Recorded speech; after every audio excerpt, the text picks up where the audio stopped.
Olá pessoal, tudo bem com vocês? Hoje a gente vai dar continuidade na nossa aula de hermenêutica e a gente vai abordar nessa aula praticamente três perspectivas, né? Três subtópicos. Primeiro, a gente vai trabalhar a questão das teorias de inspiração em relação à Bíblia Sagrada. A gente vai trabalhar também a questão como que eu posso dizer, da importância do estudo do contexto histórico-cultural, tá? E a gente vai ver um pouquinho também sobre algumas visões interpretativas que a gente tem na Bíblia, em relação a uma análise do texto de maneira alegórica, figurativa, ou literal. E aí a gente vai ver um pouquinho sobre as diferenças de cada uma delas, certo? Perdão, vamos dar início. Bom, a gente começa nessa apostila com uma descrição sobre como a Bíblia está dividida, né? Como esse é um assunto que a gente acabou de ver nas aulas de introdução ao Antigo Testamento e introdução ao Novo Testamento, eu preferi pular para a gente aqui não ficar repetindo sempre o mesmo assunto. Mas vai pegar algumas características, como por exemplo a divisão do Antigo Testamento, né? O Antigo Testamento que é dividido, ele tem, claro, né? Tem a Bíblia Católica e a Bíblia Evangélica, que tem quantidade de livros diferentes, mas ele é basicamente dividido em lei, profetas, livros históricos e poéticos, né? Ou sapienciais. A Bíblia hebraica vai ser dividida naquelas outros três, que é só profetas, lei, profetas e escritos. O Novo Testamento, né, vai ter aquela divisão dos evangelhos, das cartas, coisa que a gente já viu. E ele vai trazer alguns parágrafos, algumas curiosidades, né, mais interessantes. Algumas delas eu citei aqui nesse primeiro slide, né? A questão, por exemplo, da Bíblia, ela ter sido dividida aí em capítulos lá para meados do século XII, século XIII, século XIV aproximadamente, e depois tanto o Antigo Testamento como o Novo Testamento, ali para o século XV e século XVI, eles foram divididos em versículos. Antes disso, então a gente está falando aí de mais de 1000 anos, a Bíblia ela ainda era um texto contínuo.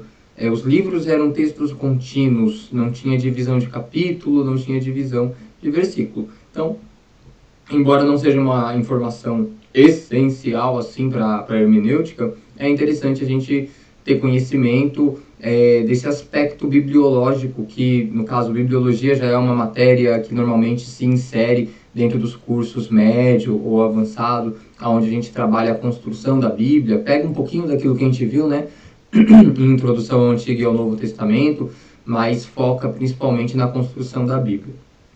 Bom, vamos começar sobre esse primeiro subtópico que eu comentei. Então, a questão da inspiração da Bíblia. Quando a gente trabalha essa ideia, a gente está querendo dizer o seguinte: como que as pessoas acreditam que a Bíblia ela foi escrita? Né? A gente acredita que a Bíblia ela é um livro escrito por Deus, inspirado por Deus, escrito pelo homem, inspirado por Deus, ou escrito pelo homem, inspirado pelo próprio homem.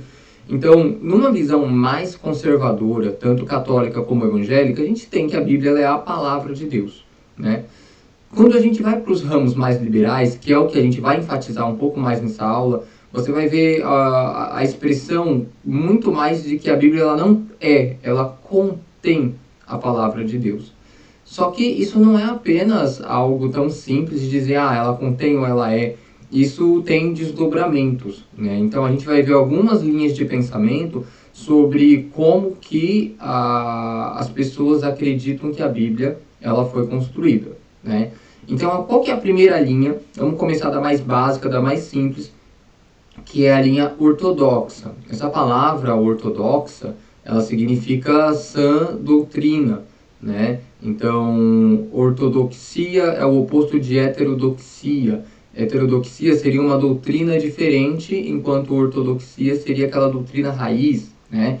Então, sempre que surgia no princípio da igreja, novos ensinos, e aí tinha o concílio para saber se aquele ensino passava a ser parte do ensino da igreja ou se ele era rejeitado, a gente falava se ele era considerado ortodoxo ou heterodoxo, se ele era considerado, como que eu posso dizer, autorizado pela igreja ou rejeitado, né? Isso falando sobre os primórdios da igreja cristã.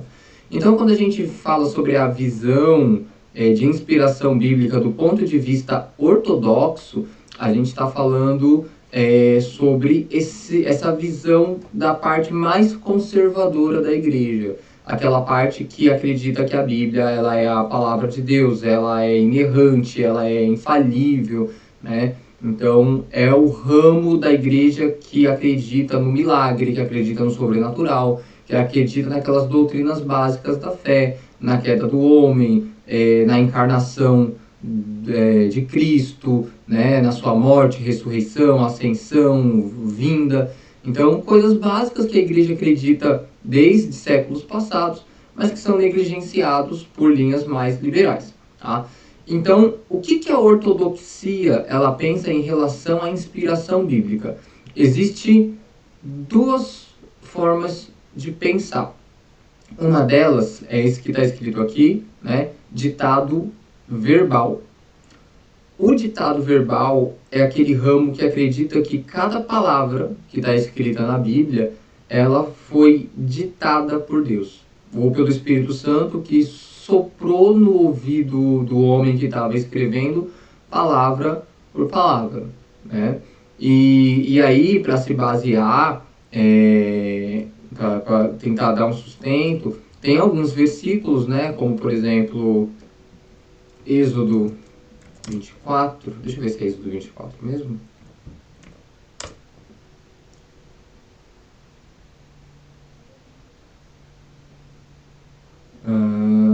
Bom, tinha alguns versículos a mais para me destacar que eu acabei não... Mas vamos pegar o básico aqui. Na fase do Êxodo 20 em diante, a gente está tendo aquela fase em que Moisés está subindo ao Monte Horebe, ao Monte Sinai, para ouvir da boca de Deus qual que é a lei. Então ele tem aquele momento que ele desce com as tábuas de pedra na mão, com os 10 mandamentos, o povo está adorando um bezerro de ouro, ele repreende o povo, quebra as tábuas, enfim, faz aquele furdunço todo, sobe de volta, passa mais 40 dias, mais 40 noites. E assim, nesse momento, a gente diz que Deus ele está dizendo para Moisés, está passando para Moisés qual que é a lei. Então, seja os 10 mandamentos, seja a descrição da construção do tabernáculo, né? Então, aqui Deus ele estaria ditando para Moisés o que tem que ser passado para os homens. Então, baseado nesse texto, a gente tem a ideia de que Deus deu palavra por palavra que está escrita ao homem, né? Só que assim, esse aqui é um texto isolado. Deixa eu dar uma olhadinha, porque eu não consultei, mas eu peguei algumas anotações da apostila. Eu queria dar uma olhadinha em Isaías 38. Aqui tem, por exemplo, vai, pois, agora, escreve isto numa tábua perante eles e registra-o num livro, para que fique até o último dia, para sempre e perpetuamente. Aqui a gente tem uma profecia de Isaías, né? Normalmente nos livros proféticos você tem um volume grande de coisas que Deus está dizendo para o profeta dizer a outras pessoas, e nesse caso aqui de Isaías 30, para que Isaías registre isso em um livro. Então aqui é mais uma evidência de que Deus falava ao ouvido do homem exatamente aquilo que ele tinha que escrever, né? A mensagem que ele tinha que passar. Enfim, vão ter outros versículos falando sobre essa questão. Mas tudo isso é uma questão muito pontual. A Bíblia em si, ela é um conjunto de vários livros, né? E você percebe que alguns deles têm contradições, né? Quando você compara, por exemplo, Reis com Crônicas, em Reis, se eu não me engano, diz que Deus colocou no coração de Davi fazer o censo, a contagem do povo. E aí, Deus ele se ira por causa do pecado de Davi e envia o castigo. Em Crônicas, se não me engano, vai dizer que é Satanás que coloca no coração de Davi. Tem momentos em que a Bíblia diz que o nome do sogro de Moisés era Jetro, em outro é Reuel, em outro é Robabe. Então você tem essas pequenas discordâncias onde a gente percebe a mão do autor, né? Quando você lê as cartas paulinas, você vê as características de Paulo ali.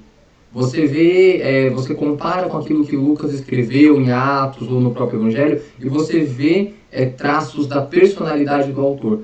Então, daí você tem a segunda ideia, que é a da inspiração conceitual. Ou seja, Deus ele deu a mensagem. Agora o homem ele vai transmitir, vai escrever de acordo com as suas possibilidades, de acordo com aquilo que ele conhece, de acordo com a maneira como ele sabe escrever, de acordo com os recursos que ele tem na mão. Tá? Então são dois pensamentos. Normalmente a igreja ela se enquadra, a maioria, né, se enquadra mais na inspiração conceitual do que no ditado verbal. Né? O ditado verbal, então, Deus teria ditado no ouvido da pessoa, palavra por palavra, que está escrito. Né? Só que aí você não encontraria contradições, você não encontraria um estilo de escrita diferente, porque na teoria é o mesmo autor. Né?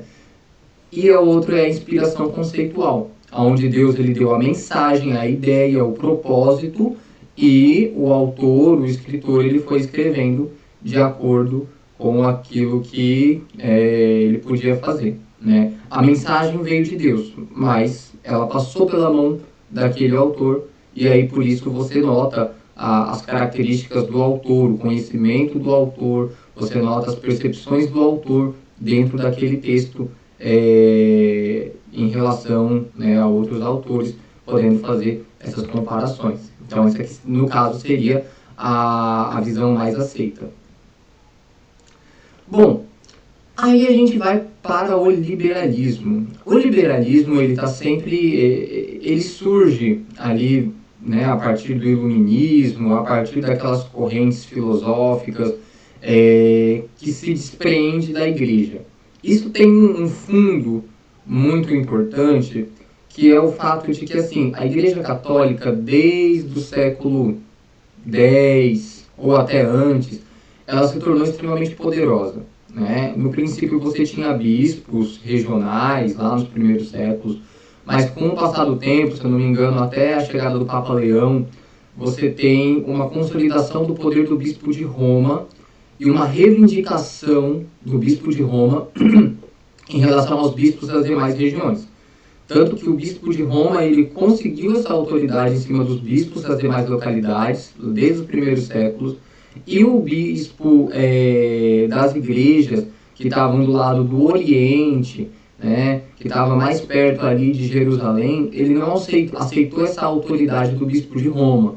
Tanto que para o lado ocidental, né, ali da Europa, surgiu a Igreja Católica como a gente conhece mais popularmente, e do lado oriental surgiu a Igreja Ortodoxa, que não se submeteu ao bispo de Roma. E isso, assim, desde o princípio da Idade Média.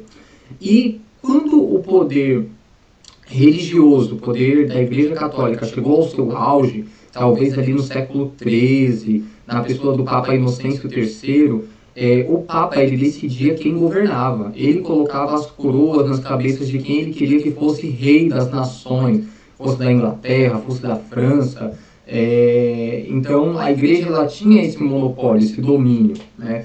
Quando a gente está chegando no século XV, século XVI, você já tem uma virada de chave. A igreja ela começa a perder poder, começa a questão do sentimento ultranacionalista, né? As pessoas querem a sua independência da religião, e junto com esses movimentos, com as guerras que teve, e com esses movimentos de se afastar da igreja, do senhorio do Papa, no século XV e no século XVI, também surgiram os movimentos filosóficos que queriam esse distanciamento.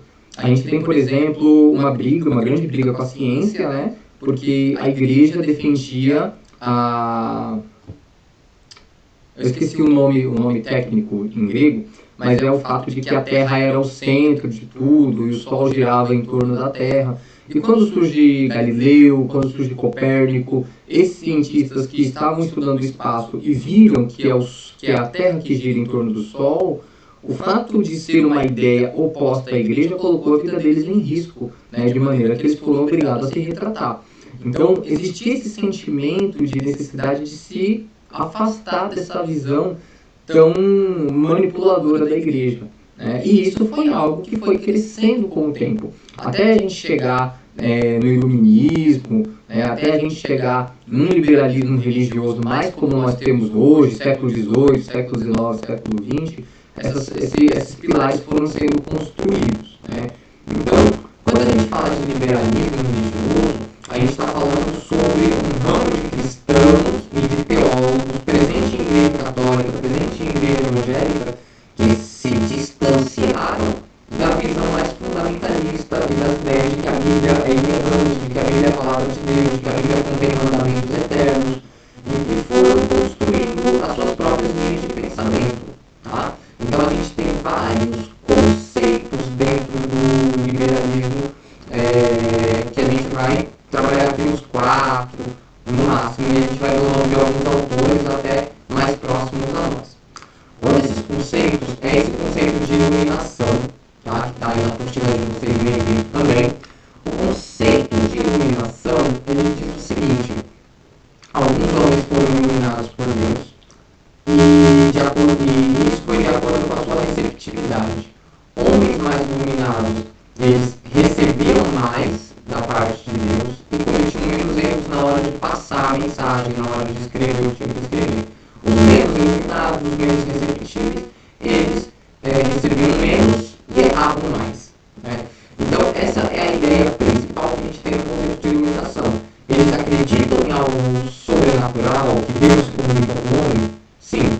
Alguns mais, outros menos, mas ambos cometeram erros. Uns mais, outros menos. Tá? Então, isso aqui é o básico do conceito da iluminação. E sempre que a gente fala assim, cometeram erros, que tipo de erros? Normalmente falam sobre regras, sobre mandamentos e algumas coisas que eles consideram ultrapassados e não querem levar a cabo para suas vidas, né? Não querem isso como regra. Depois a gente tem o conceito de intuição, que é um pouco mais radical. O conceito da intuição, ele deixa de lado todo o sobrenatural, tudo aquilo que é milagre, tudo aquilo que, vai além do normal. Então, para eles, a Bíblia é um livro de registros de homens antigos que escreveram sobre as suas crenças, sobre as suas fábulas. Não tem nada de sobrenatural na realidade, tá? É apenas um livro de registro de folclores de crença de judeu antigo, de cristão antigo, tá certo? Então esse é a diferença aqui principalmente do conceito da iluminação para o conceito da intuição. A iluminação aceita a ideia do contato entre Deus e o homem, do sobrenatural, mais para uns, menos para outros, e reconhece erros na Bíblia. O conceito da intuição não reconhece nada de sobrenatural, a Bíblia ela é apenas um registro, como que eu posso dizer, de fábulas e mitos. Basicamente isso. Aí a gente entra na neo-ortodoxia, que é uma tentativa de resgatar a ortodoxia de uma maneira nova, né? Esse neo é de novo. Então, se a gente tem a ortodoxia como sã doutrina, como aquilo que é válido para a igreja e para a fé cristã, a neo-ortodoxia é uma tentativa de fazer isso de maneira renovada. E aí você tem alguns nomes importantes dentro desses movimentos neo-ortodoxos, como o do Kierkegaard, que eu deixei escrito aqui em cima, né? A gente tem outros nomes, como o do Rudolf Bultmann, do Schubert Ogden, tem outros também, eu acho que tem o Karl Barth aqui, o Emil Brunner. Esses homens, o nome desses homens, eles aparecem sempre quando a gente vai estudar teologia um pouco mais a fundo, e aparece também sempre em alguns livros que o pessoal recomenda que a gente lê. Esses são homens que viveram ali século XIX, século XX, se eu não me engano. Não sei se o Karl Barth está vivo ainda, mas que eles são grandes expoentes da teologia liberal. Paul Tillich também, filósofo, mas eu não citei ele aqui, né? Então, só ter um pouquinho de cuidado na hora de ler os livros desses camaradas, mas é importante. A leitura de qualquer conteúdo ela é importante. Bom, na neo-ortodoxia, a gente tem essa separação de duas ideias: a teoria da demitização e o encontro pessoal.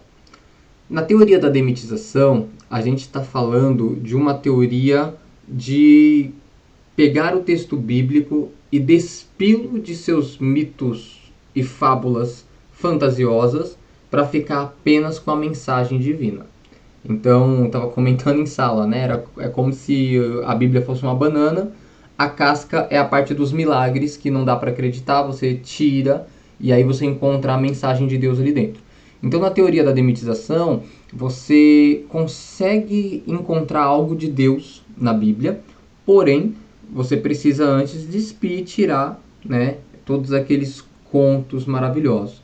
Então, essa ideia de o sol parou para Josué conseguir derrotar os seus inimigos, o mar se abriu, o pecado entrou no mundo através de Adão, Jesus era Deus que se encarnou, morreu, ressuscitou e vai voltar e vai ter vida eterna. Tudo isso é mito, tudo isso é fábula. O que importa é o ensinamento central.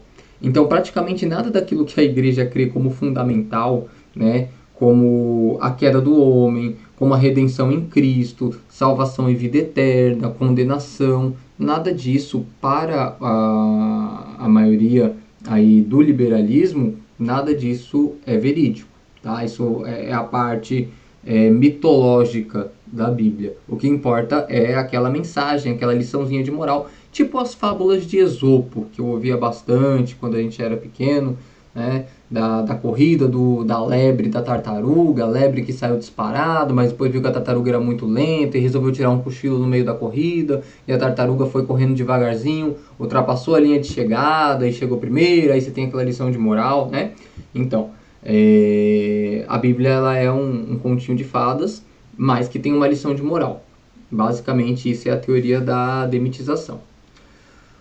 A teoria do encontro pessoal, que eu coloquei aí os expoentes, o Karl Barth, o M. Brunner, eles chegam até a dizer que a reconhecer o sobrenatural, a reconhecer esses encontros, mas a Bíblia não é nada mais do que isso, um registro dos encontros que Deus teve com homens daquela época. Não é uma mensagem para hoje.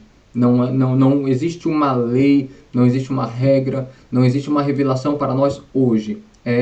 Para aquela época, para as pessoas, é um registro do que aconteceu naquela época. Os milagres, as revelações, os encontros.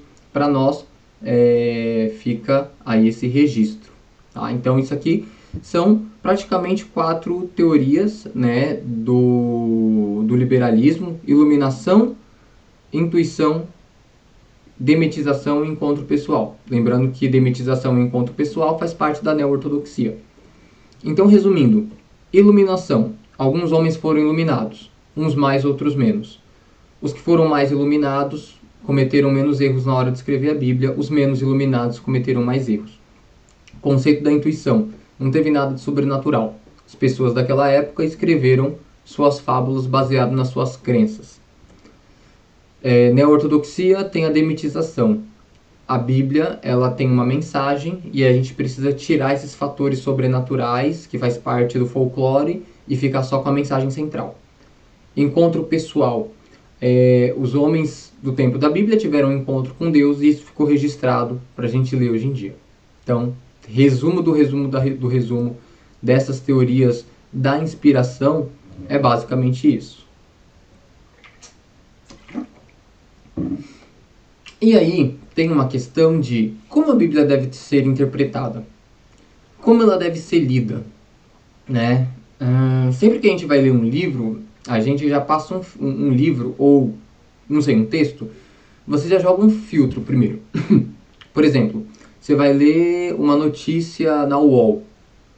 Você sabe que aquilo tem um caráter de ser uma notícia que vai te informar alguma coisa. Ok.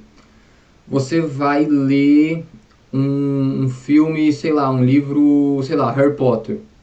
Você sabe que aquilo é fantasia, então você já coloca um óculos da ficção.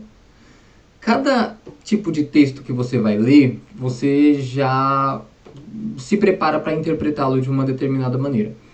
E aí a questão é, que óculos eu uso para ler a Bíblia? Que maneira eu interpreto a Bíblia? Essa pergunta ela já tem um grande problema, porque a Bíblia não é um livro. A Bíblia ela é um conjunto, ela é uma biblioteca, ela tem vários livros ali dentro. Se ela tem vários livros ali dentro, eu preciso entender sobre o que é esse livro. Cantares, Salmos, poesia. Isaías, Apocalipse, profecias. Atos, história. Reis, histórias. Então, quando a gente vai ler, né, Levítico, por exemplo, leis, quando a gente vai ler cada livro, você tem que entender o gênero literário. Então tá aqui, para responder essa pergunta, deve-se levar em consideração primeiro qual o gênero literário. Qual que são as figuras de linguagem empregadas no texto? Qual que é o contexto daquilo que você está lendo? Lembra que a gente falou sobre pegar alguns textinhos isolados e aplicar, né, da maneira como você quiser? Então, existem dentro da Bíblia vários tipos de figuras de linguagem, né? E a gente não pode olhar para a Bíblia como um todo, como se tudo fosse profecia, como se tudo fosse mandamento, senão a gente faz interpretações que não são saudáveis, né? Por exemplo, acho que é o exemplo mais clássico que eu dou, quando a gente pega, por exemplo, o texto de Paulo falando aos Coríntios que as mulheres têm que se cobrir com um véu. Aquilo está completamente condicionado a uma época, a uma cultura, a um costume. Por isso ele dá uma ordem para mulheres daquela época que se reúnem nas igrejas, né? Havia um porquê de Paulo dar aquela ordem. Você não pode pegar aquele texto bíblico e aplicá-lo a nós como se vivêssemos na mesma época e estivéssemos debaixo das mesmas condições.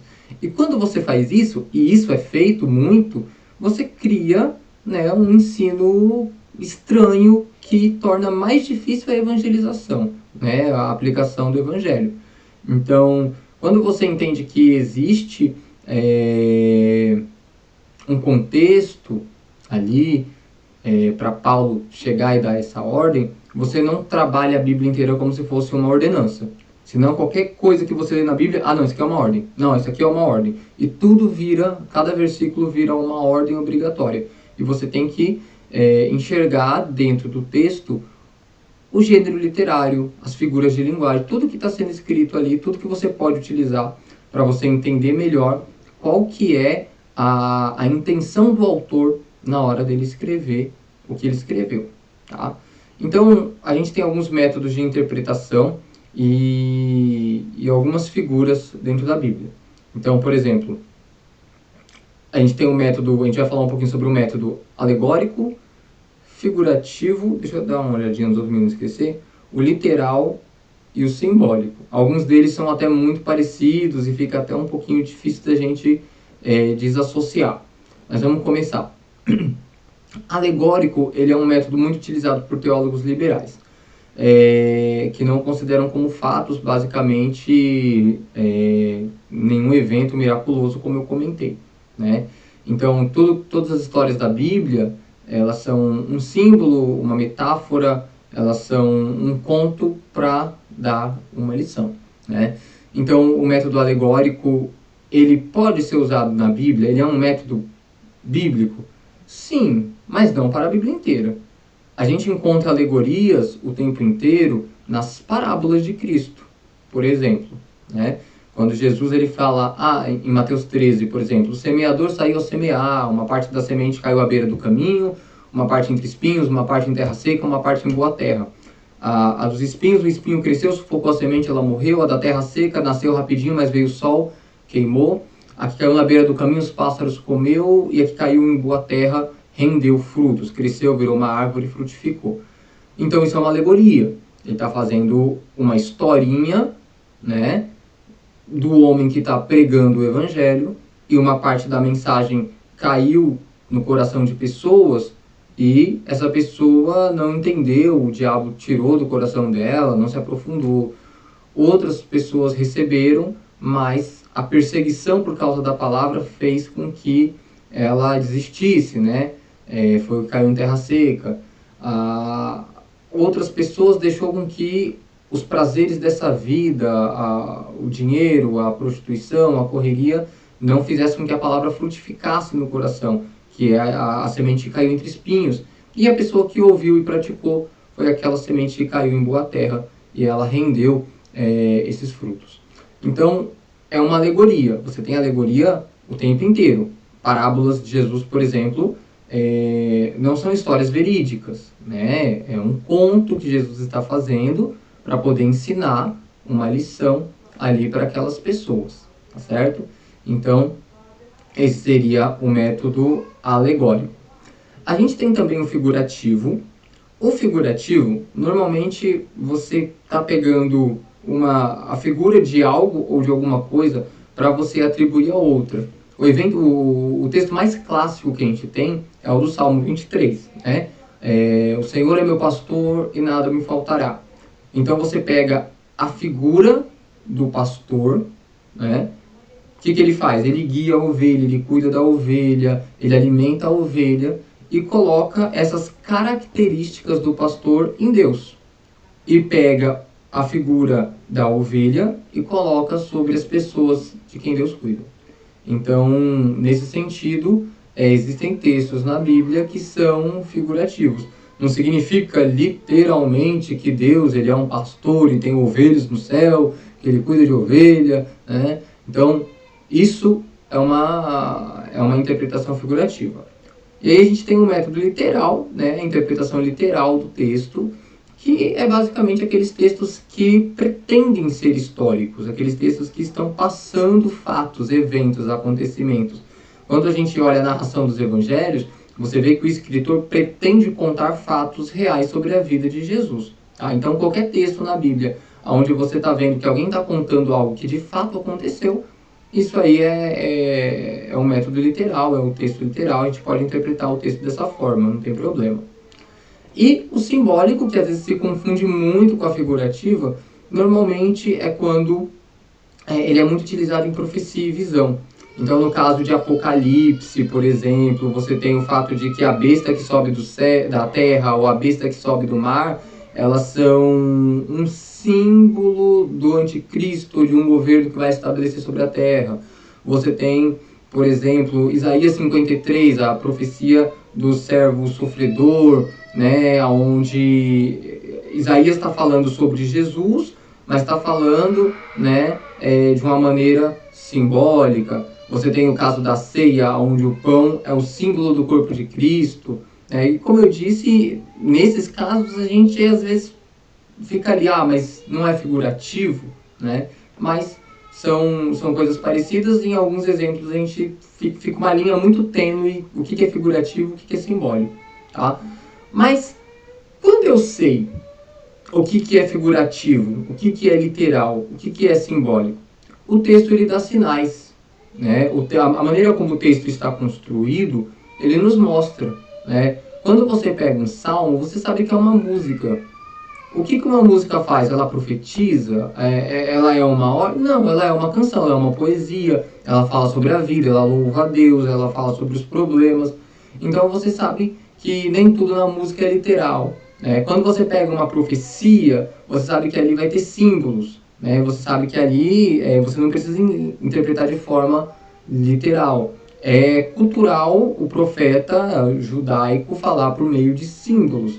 A gente tem o fato de que Isaías tem andado nu 3 anos, o profeta Ezequiel, quando ia profetizar, às vezes cortava o cabelo, dividia ele em 2 partes, uma parte ele jogava para o ar, outra parte ele queimava, para simbolizar o cativeiro de Israel. Então, quando você tem um texto profético, quando você tem um texto que pretende ser histórico, você tem fatos nele que te mostra que ele é um texto que pretende ser literal, ou que pretende ser simbólico, ou que pretende ser alegórico, né? Então, o autor, quando ele vai escrever, e dependendo do gênero literário, ele te faz saber se o que ele está escrevendo de forma simbólica, ou se ele está escrevendo de forma literal, tá? Por isso, inclusive, é necessário o uso do contexto, né? Você sabendo o que ele escreveu antes e o que ele escreveu depois, já dá uma ideia se é literal ou se é figurado. Nosso último tópico, que é a questão da hermenêutica geral que a gente está estudando, que é principalmente a parte onde a gente analisa contexto histórico-cultural, ou a gente faz análise histórico-cultural e contextual. O contextual já é isso que a gente estava falando, né? É você analisar o que foi escrito antes e o que foi escrito depois. eu quero saber como que ele começou, como que ele normalmente escreve, né? Que mais textos você tem falando sobre esse assunto desse mesmo autor? Então você tem um escopo em volta que te ajuda a entender melhor o texto. A análise histórico-cultural, ela também é muito importante para os textos bíblicos, tá? Para a gente poder entender por que o autor disse aquilo que ele disse. Como a gente comentou, já deu como exemplo, a gente teve o texto do véu, né, da obrigação que Paulo colocou da mulher colocar o véu. Mas a gente precisa saber também tudo sobre o ambiente do escritor.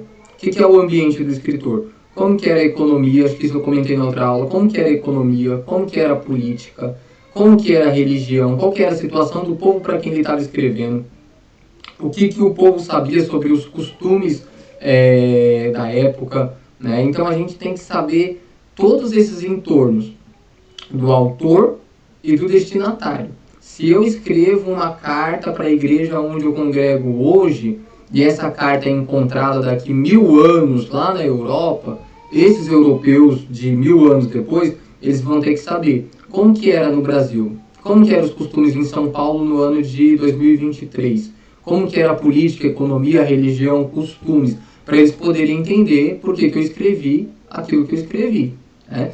Então, a gente precisa dessa análise histórico-cultural. Aí eu deixei, né, quando o texto foi escrito, para quem foi escrito, como era a religião e tudo mais. E a gente tem alguns textos bem legais, onde a gente precisa saber exatamente o contexto para você entender do que o autor está falando. Um que a gente citou em sala, por exemplo, foi o de Marcos 7. Marcos 7, acho que a partir do versículo 10, 11, já dá pra gente pegar aqui. Acho que a partir do 8, deixa eu ver se o 7. A partir do 8. Porque deixando o mandamento de Deus, retendes a tradição dos homens, como o de lavar o dos jarros e dos copos e fazer muitas outras coisas semelhantes às estas. E dizia-lhes, bem validais o mandamento de Deus para guardar a vossa tradição. Porque Moisés disse, honra teu pai e tua mãe, e quem maldisser ou ao pai ou à mãe, certamente morrerá. Vós, porém, dizeis, se um homem disser ao pai e à mãe, aquilo que poderias aproveitar de mim é corbã, isto é, oferta ao Senhor, nada mais lhes deixais fazer por seu pai ou por sua mãe, invalidando assim a palavra de Deus pela vossa tradição, que vós ordenastes, e muitas coisas fazeis semelhantes a estas. Gente, isso aqui é um texto que quando você não está inteirado do costume, ele fica os pontos de interrogação voando na cabeça, né? Aqui está claro que Jesus está dando uma bronca nos fariseus, porque eles quebram o mandamento de Deus por causa de um costume deles, mas não dá para entender como eles fazem isso, né? A gente entendeu, porque Moisés disse, honra teu pai e tua mãe, quem maldisser pai e mãe vai morrer. No 10. No 11. Vocês, porém, dizem, se um homem disser ao pai ou à mãe, aquilo que poderias aproveitar de mim é corbã, isto é, oferta ao Senhor, então a gente tenta ler aqui interpretando. Olha, se alguém virar para o pai e para a mãe e dizer, olha, aquilo que você poderia aproveitar de mim já é oferta ao Senhor. Então nada mais lhe deixar fazer para o seu pai ou para sua mãe. Dentro do contexto histórico, e aí entra a chave para entender um pouco melhor, existia esse costume do corbã, da oferta ao Senhor. Ou seja, se um homem ele dissesse que todo o seu patrimônio pertencia a Deus e pertencia à oferta ao templo, então ele poderia, ele estaria isento do compromisso que ele tem de sustentar os seus pais na velhice, né? Porque isso era uma obrigação na lei de Moisés. Seus pais envelheceram, você tem que sustentar, é a lei. Honra teu pai e tua mãe. Não é só na maneira de falar, né?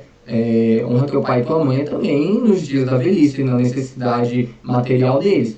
Então, então eles colocavam uma regra. Olha, se você consagrar o seu dinheiro a Deus e falar que é oferta ao Senhor, você está desculpado de não sustentar o seu pai e a sua mãe nas necessidades dele. Então eles invalidam o mandamento de Deus por conta do costume dele. E normalmente um costume baseado na ganância. Né? Então, assim, conhecer esse costume do Corban, do contexto histórico, é extremamente importante para você entender o que está se passando aqui. Eu acho que outro exemplo que a apostila dá é o de João 10.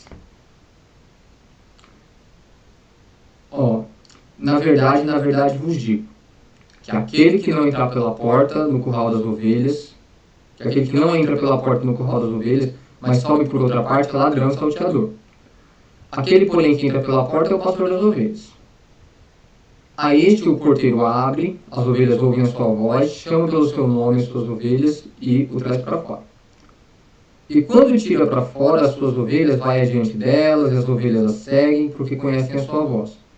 Mas de modo nenhum seguirão o estranho, antes fugirão dele, porque não conhecem a voz dos estranhos. Jesus disse-lhe esta parábola, mas eles não entenderam o que era que lhes dizia. Tornou, pois, Jesus a dizer-lhes: em verdade, vos digo que eu sou a porta das ovelhas. Todos quantos vieram antes de mim são ladrões e salteadores, mas as ovelhas não os ouviram.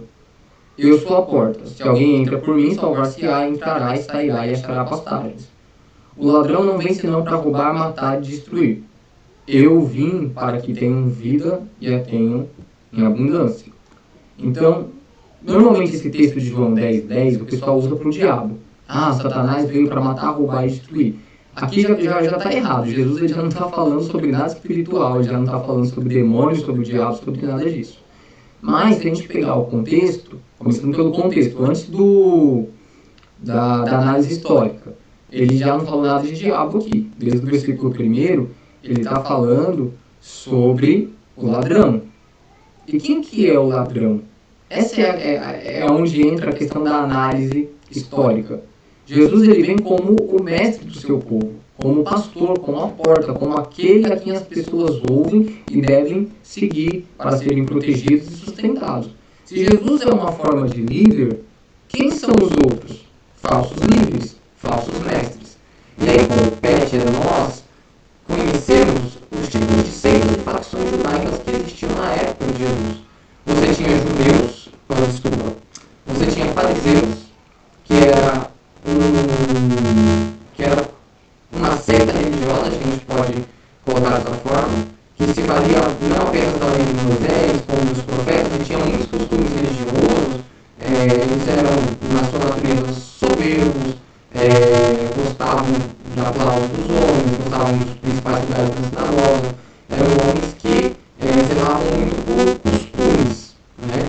Você tinha saduceus. Os saduceus normalmente eram ricos, sacerdotes, líderes dos templos. Você tinha os zelotes. Os zelotes é aquela facção que não aceita o domínio de Roma sobre os judeus. E vira e mexe, eles se revoltavam militarmente, lutavam contra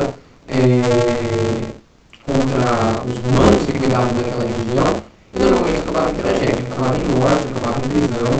Então, quando Jesus está falando isso daqui, ele está falando sobre esses líderes que manipulavam o povo. A apostila, ela aponta para os líderes dos zelotes, que organizavam o povo para lutar contra Roma, e na hora que eles pegavam, era esse povo que ia para a luta, que morria, que era preso, enquanto esses líderes nunca acontecia nada com eles. Né? Então, essa é a interpretação da apostila, que Jesus está falando sobre a liderança dos zelotes. Mas, pelo texto, você pode ver que pode ser qualquer liderança, seja dos zelotes, seja dos fariseus, seja dos saduceus, que manipula as pessoas e no final que eles ficam é com o dinheiro das pessoas. Né? Jesus repreendia os fariseus porque colocavam muitos costumes e obrigações sobre o povo, costumes e obrigações que eles não carregavam nem sequer com um dedo. Né? Colocavam fardo sobre as costas das pessoas e nem com um dedo ajudava a carregar. Então, aqui a gente precisa entender um pouquinho dessa análise histórica, né, para você poder saber do que Jesus está falando. Outro ponto, tem vários, né, eu não vou ficar me delongando, mas, por exemplo, parábola das 10 virgens. Jesus ele fala que 10 virgens saíram com as suas lamparinas, 5 levaram azeite, 5 não, o noivo demorou para chegar, todas dormiram. Depois saiu a voz avisando que o noivo estava vindo. Aí as 5 lamparinas das que não trouxeram azeite e reserva estavam se apagando. Pediram para aquelas que tinham reserva. Aquelas que tinham não deram, falaram para elas irem comprarem. O noivo veio, a porta se abriu. As 5 prudentes entraram. E as outras que saíram para comprar azeite, quando chegaram, a porta já tinha fechado e elas não entraram. Então, tudo bem. Você entende que o texto está falando sobre a vinda de Jesus, necessidade de ficar atento, necessidade de ficar alerta a qualquer momento. Mas como é que você entende essa parábola se você não conhece como que era o casamento judaico nos tempos de Jesus? Então você precisa dessa análise histórica, não tem jeito. Né? Para você entender vários textos, mesmo que do Novo Testamento, que é muito mais próximo de nós do que o Antigo, você precisa conhecer o entorno para você saber do que eles estão falando. Né? Então, são exemplos. Tem mais exemplos. Eu acho que aqui em João 10, por exemplo, era o 21. Deixa eu dar uma pesquisada aqui. É a festa da celebração, consagração. Festa da dedicação. Ah, tá no 22. Ó, 10:22. E em Jerusalém havia a festa da dedicação e era inverno. A Bíblia não fala sobre o que era essa festa da dedicação. Você precisa entrar na história judaica, entender que depois que o povo foi cativo para a Babilônia, né, a Babilônia caiu na mão dos persas, o povo retorna para sua terra, mas sob domínio dos persas. Os persas caem na mão dos gregos. Um rei grego chamado Antíoco Epifânio, né, da casa dos Seleucidas, interrompe o culto a Deus. Os macabeus se revoltam contra os Seleucidas, reabrem o templo. E quando eles reabrem o templo, acho que no século IV a.C., eles fazem essa festa da dedicação, que é justamente essa festa aqui que João cita em 10:22. Então existem muitas coisas dentro da análise histórica que ajuda a gente a entender o texto de maneira bem mais profunda do que apenas lendo por cima da maneira como a gente faz de vez em quando. Bom, é basicamente isso. Aí a gente finalizou com esse slide aqui, que fala sobre a particularidade histórica e a validade eterna, né? Porque, embora os textos tenham sido escrevidos numa época específica e direcionado para um povo específico, existem algumas coisas que ficam apenas para aquela época, mas existem lições que ficam eternamente. Quando a gente faz sobre o Sermão do Monte, ok, Mateus capítulo 5 ao 7, mais ou menos, se eu não me engano, Lucas 6, né? Você tem ali um locutor e um destinatário, ambos de uma época, mas são ensinos eternos, são ensinos que revelam a vontade de Deus para o homem. Então você tem particularidades históricas, mas você tem a validade eterna, né? Por isso que a gente deixou aí que certos textos transmitem ensinamentos eternos, né? Alguns tratam de questões pontuais, e a gente precisa aprender a extrair de um texto pontual também, né, um significado para nós hoje. Eu comentei de Paulo falando, por exemplo, em Coríntios, né, ele cuida de vários problemas pontuais. Uns diziam que era de Paulo, outros que era de Pedro, outros que era de Apolo, outros que era de Cristo. Né? Paulo fala sobre a importância de um profetizar depois do outro, de quem fala em línguas estranhas só falar alto se tiver intérprete, ou falar com Deus ou consigo mesmo. E embora às vezes a igreja de hoje não tenha esses problemas, qual que é o significado da mensagem que a gente extrai para nós?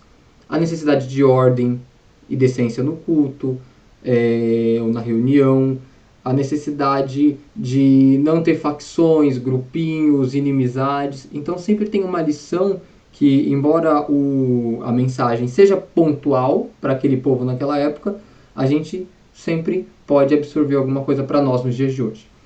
Tá certo, pessoal? Então é isso. Semana que vem a gente vai estar dando seguimento aí nesse estudo de hermenêutica. E aí a gente está entrando já numa contagem regressiva. Falta apenas mais umas 10 aulas para a gente estar encerrando esse cursinho básico de teologia. Tá certo? Então fiquem com Deus e até uma próxima.